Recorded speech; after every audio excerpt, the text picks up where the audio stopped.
I kind of expected this, but I wasn't as emotionally prepared as I thought. Neglect, disrespect, absolute refusal when it came to any intimacy, all pointed to the same thing. She was either having an affair, thinking about having an affair, or was simply tired of being my wife. I've kind of decided to lose her. Over the last few months, it's become easier for her to come to terms with it. What I didn't understand was why she didn't just leave. I mean, why delay this? Just say goodbye and move on with your life.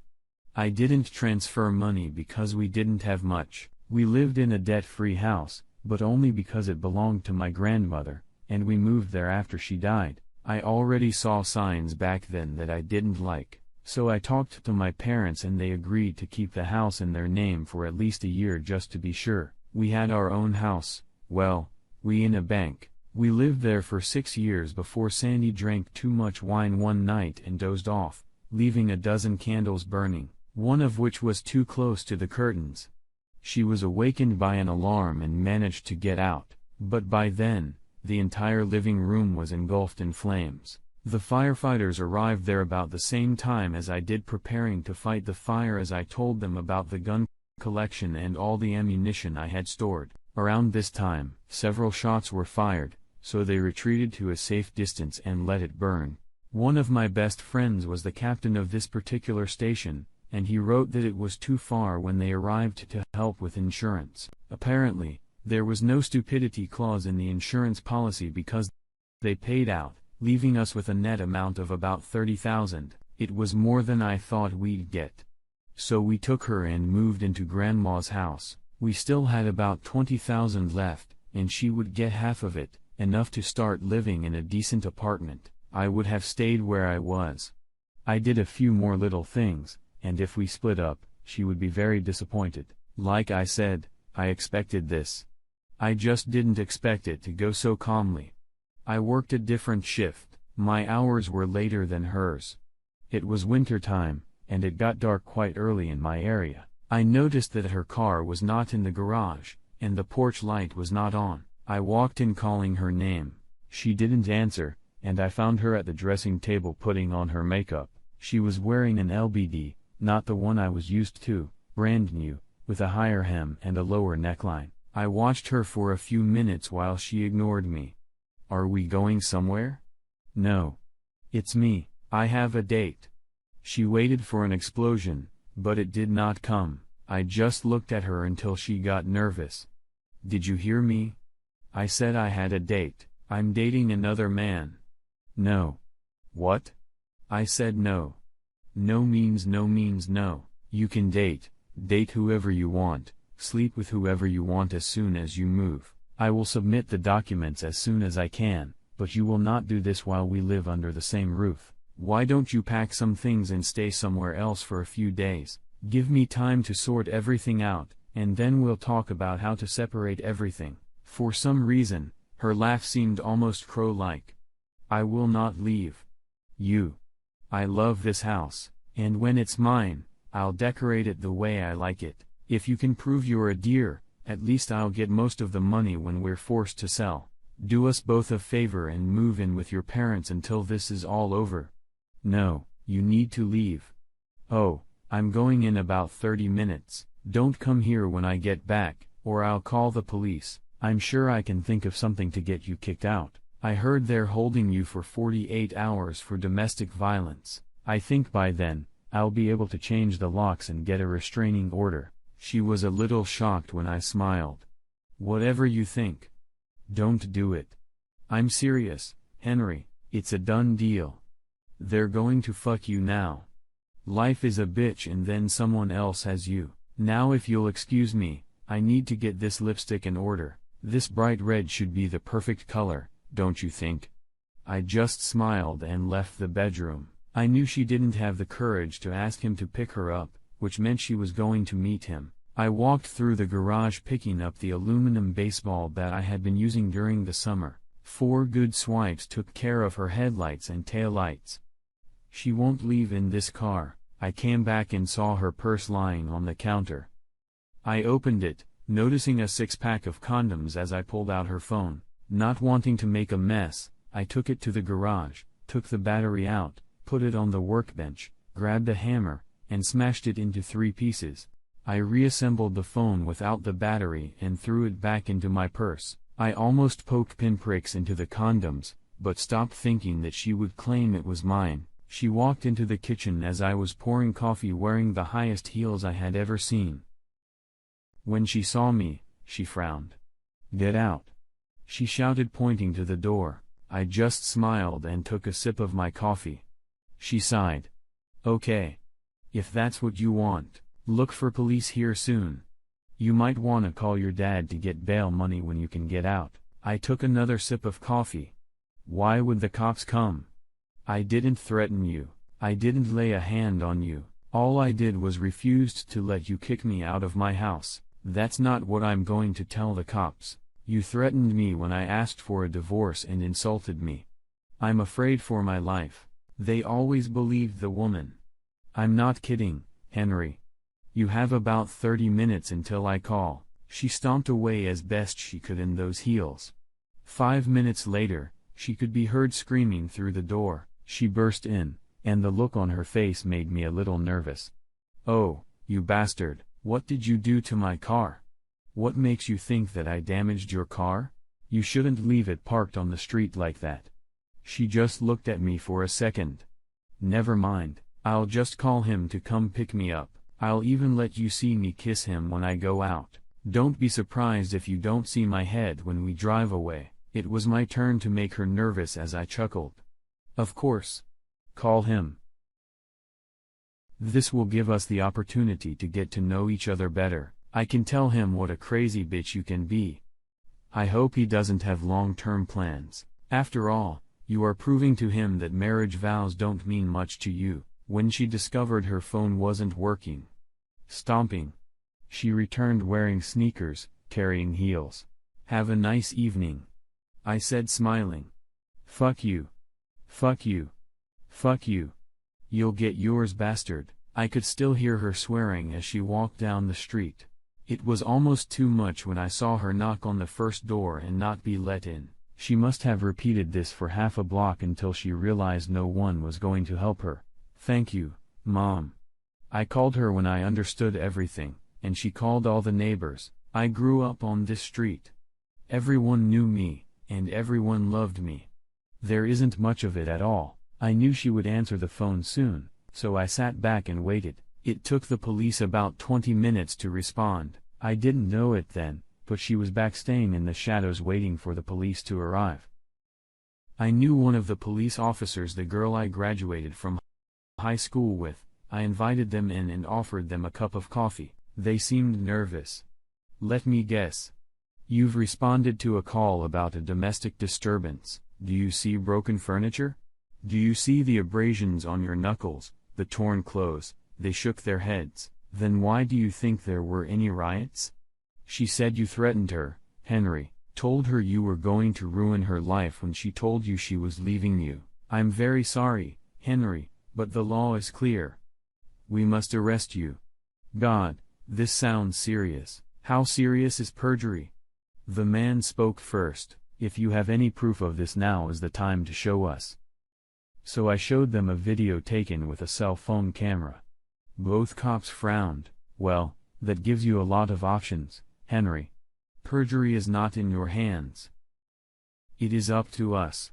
However, you can use the video to get a restraining order. You can clearly hear her say you'll get yours. A clear threat if we ever heard one.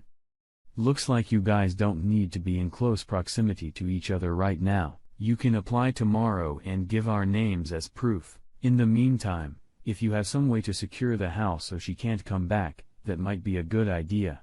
If she comes back, call us. And, Henry, I remember how sweet you can be when someone is mean to you. So don't. Okay, let this go to court and let it pass. Do you hear what I'm saying?" "Yes, ma'am." "Sergeant, sweet cheeks." "Oh, sorry. I know no one has called you that since middle school. Especially since you started carrying guns. Old habits, you know, you can't hide it under that uniform. It's still a world-class ass. Whoever is in your life right now is lucky, Heather." She blushed and left. I seem to have suddenly developed the ability to irritate any woman I come into contact with. The guy grinned. Sweet cheeks, you're right. It's a world-class ass, but no one will see it now. She just went through a terrible divorce. You're not the only one who has a spouse who wants to date. Please don't make us come back tonight. They didn't have to go back. While I was talking to the police, my loving wife slipped into the garage with the bright idea of taking my car. The downside to this plan was that she threw her keys on the kitchen table and couldn't get in with the cops, and then she saw them. I always kept a set of monster keys on my workbench. That's what she called him when she saw him for the first time. It was an old, but in perfect condition, 1989 full-size 4x4 commuter. I think you could fit both of our other cars in it. It was only driven when I needed to haul something on my trailer, pull a friend's pontoon fishing 2 or 3 times a summer, and as a snowmobile. If you were careful, you would never get stuck. What she didn't take into account was that I had disconnected the circuit from the garage opener in case that's what happened and to keep her out. She started the beast. The sound incredibly loud in the small space. Hit the garage opener button and waited until she thought it was up and released the clutch, thinking of getting away as quickly as possible. She should have turned on the light, otherwise, she would have seen that the garage did not open. The garage door couldn't match the power the 454 produced or the thrust the low gearing gave the beast. She flew backwards toward the sound of scraping sheet metal straight into the front of the police car. It had enough momentum to throw the car back several feet, causing significant damage to the front end. Heather reached for the car door as the beast burst out of the garage. 5 more seconds and everything could have ended very badly. Her partner wasn't so lucky. He opened the door and was about to get in when she crashed into the patrol car, and the door knocked him about 10 feet down the driveway. Heather was a redhead, and I knew full well that she had a personality to match her hair. As I rushed upstairs to check on Officer Jones, she was dragging my loving wife out of the monster by her hair, screaming the entire time, "On the ground, bitch, now." My loving wife Ginger, by the way, if anyone cares about her name, was pretty much out of her mind and just moaning. As soon as she was handcuffed, Heather rushed to her car and turned on the radio. "The officer is wounded. The officer is wounded. Send help to 411 Elm Drive now." Officer Jones was unconscious. Most of the impact was on his face, and it was pretty clear that his nose was broken. I carefully cradled his head in case of spinal injury so that he would not choke on his own blood. I must have held his head for about 20 minutes before the first ambulance arrived. 10 minutes later, it looked like a police meeting. All the officers on duty were there. Heather drove with Officer Jones to the hospital because her car was abled after giving a statement to the investigator and referring him to me. Ginger also got a free ride in the ambulance due to the bruises she received, a few airbag bruises and a pretty good bruise. I repeated all this 4 times before they were satisfied. Being a small town, I knew a couple of other police officers, including the main one, my friend's father. He was our baseball coach when we were in high school. Any news on Officer Jones's coach, no matter what rank he held, he will always be a coach for me. Nothing definite, Henry. However, so far things don't look too bad. They will learn more when they study MRIs and X-rays. I thanked him and was already leaving when he called out to me, "Just so you know, your wife seems fine if the charges we're charging her with are anything to go by. How can you accuse her of extreme stupidity? Here are the consequences." Ginger bailed, went to the bank and withdrew $19,000, leaving me with a $1,000. She needed money to return her parents' deposit and to hire a good lawyer. I still had a restraining order in place, so we spoke through our lawyers. Our first meeting was extremely unsuccessful for her. My parents and my lawyer were with me because their input was relevant to the case. The lawyer listed her demands. She needs a house or at least half the cost of it. I knew that she had arranged for a realtor friend to buy it for her, and then sell it back using her half of the proceeds for the down payment. She knew that I would never agree to sell it to her. My lawyer took a paper out of his briefcase and handed it to the lawyer. He seemed surprised and Ginger screamed. "What?" Her lawyer explained this to her. "The house belongs to his father. His name is nowhere in the documents. You can't get half of what doesn't belong to you." She was still seething with anger when he made his next demand. "My client wants all new furniture in the house, living room, dining room, furniture from all bedroom, silver service and new kitchen appliances." My lawyer responded with new documents. "Everything we bought was paid for by check from my father's account. We'd pick something out. I'd take her home, pick up Dad, and his truck, he'd write a check, and I'd give him cash. I'm afraid that all the furniture rented belongs to the landlord. None of this is public property, but he has agreed to let you choose one of the bedrooms for nostalgia, I suppose. After all, almost everything we owned was out of her reach." I fixed her car the following weekend, delivering it to her parents' house, when I learned they had left trying to post bail for their daughter. The judge called me and my lawyer into his office during the divorce. Looking over the papers, he tried to hide his grin, but couldn't. "Very nice boy, you cut her legs right out from under her. You knew this was coming, didn't you?" I shrugged. I didn't quite imagine this scenario, but I knew it wouldn't end well. I was just protecting myself. By all rights, she owes me $9,000 of the money she took. "But if she just signs the papers we'll be even," he grumbled. "Quite fair." Back in the courtroom, he told Ginger that everything was documented and legal, and there was nothing he could do about it, but I agreed to leave her all the money she took if she would just agree to the divorce. If not, then I would demand them. She was furious. But she had no choice. The judge slammed his gavel down, and I was a free man. She had to forget about me and focus on her other problems: filing a false police report, assault on an officer in a vehicle. They lashed out at a bunch of trivial crap that was thrown out because they were mad at her about Officer Jones. She was lucky and ended up on probation for a year. I ran into her a month later at Walmart. She wanted to talk, so we ordered drinks from the cafe and sat down. It took her a minute to find her voice. "Why were you so cruel to me?" I could ask the same question. "When exactly did you decide to give up on our marriage? You know, you could have just broken up instead of making the last few months so miserable. And what was the reason you shoved your date in my face? You've lived with me long enough to know that I won't just give up." She sat there for a minute before speaking. "I wasn't happy, and I haven't been for a long time. I hated when our house burned down. I hated moving here. I hated leaving our friends. This is probably where it all started. Looking back, you are a good guy, and I should have just talked to you. That's probably the stupidest thing I've ever heard you say. I didn't want to go home either. I liked where we lived.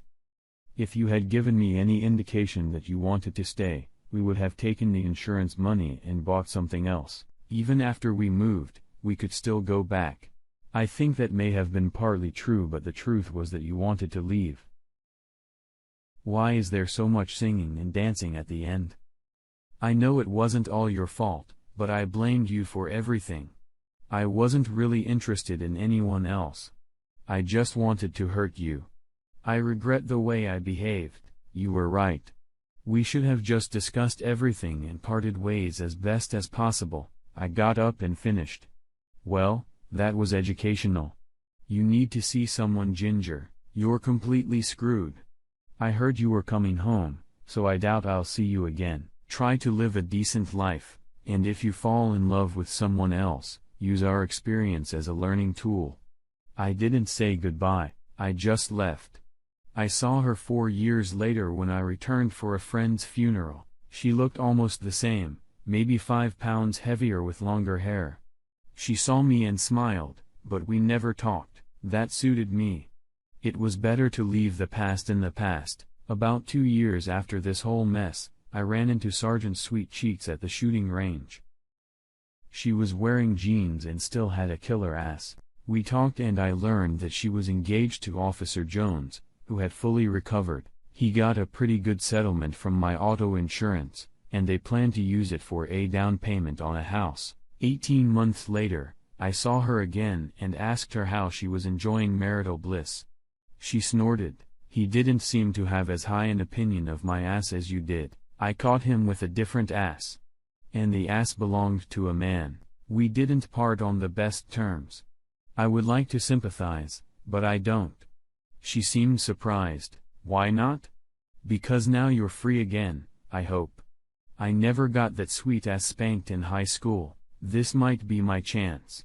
And just so you know, even if it's a world-class ass, I love everything about it, including your brain. I heard you're a detective now, can you use the superior brainpower to understand what I'm thinking?" She blushed slightly before laughing. "If that's what you're thinking, I'll have to arrest you. Anal sex is still illegal in 9 states. It was my turn to glow, but I smiled. Is this one of those states? No. You're lucky. If you really like this superb ass and are willing to treat me the way I deserve, you may find that I am inclined to share what I really like with the right man. Pick me up at 7. Put on a suit and don't say anything stupid. Now shut up and act." I showed up exactly at 7 in my best suit. I don't know if it was genetics or training, but even as stupid as I can be sometimes, I knew better than to complain about it. I didn't put her to bed until we were married 9 months after our first date. All I can tell you is that it was worth the wait. And now, this is the captain of Sweet Cheeks. I may say stupid things, but calling her sweet cheeks in public is not the same thing. Although she likes it when I talk like that in the bedroom, Ginger was seeing a psychologist. I don't know if this helped or not. She married twice. And her second husband seemed to be cautious. He seems to keep her on a pretty short leash and reminds her of me when she gets out of control by telling her that I'm not the only one who would do this to her. It seems to help her focus, at least on her cousin who told me about it. All I can say is good for her. Our daughter, Kelly, got married today. Our wedding gift to her was my grandmother's old house. Heather never liked him, and when her parents died, we moved into her house, a big 2-story old farmhouse. Our son, Mark, will receive it when we go to another world. And this, I hope, will not happen soon. After Kelly left for her honeymoon, I surprised my sweet cheeks with tickets to one of those ocean cruises, a 25th wedding anniversary gift. She always wanted to go, and I finally saved up the money to invite her along. 2 weeks traveling around Europe, her dream vacation. This got me some really good love and a rare shot at her back door. She says she likes it, but I think she only does it to please me, and despite my many faults, being a selfish asshole doesn't seem to be the case, so I only take what she decides to give, and I'm happy with it. I have to go. Sweet Cheeks calls me back to bed and gives me a little blue pill and a glass of water. Looks like it's going to be a very nice holiday.